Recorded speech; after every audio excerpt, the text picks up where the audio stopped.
Hey guys, I know it's a little awkward lighting, but for these next couple of days I want to show you a little bit more about where the bass guitar came from.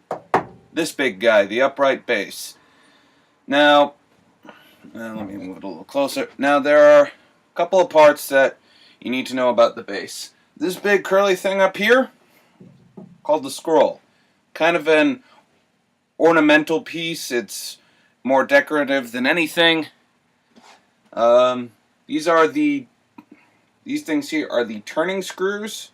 Basically, your tuning pegs on the headstock of a bass guitar.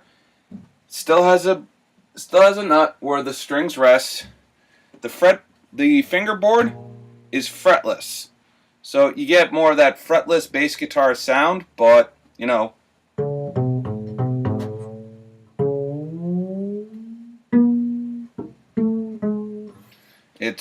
this was the first.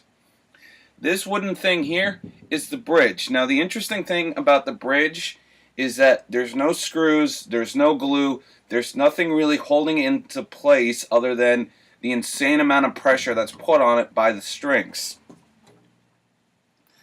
That black thing right there is called the tailpiece. The tailpiece is where most of the pressure is situated. If that thing goes out of whack, then the entire bass is fucked.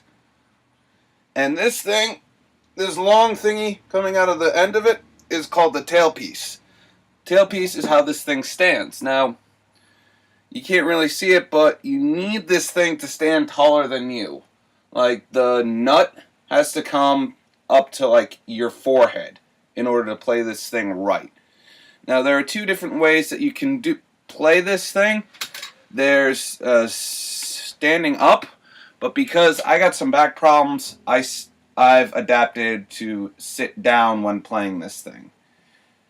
So that's an introduction to this thing, and tomorrow I'm going to show you the different ways that you can play the upright bass.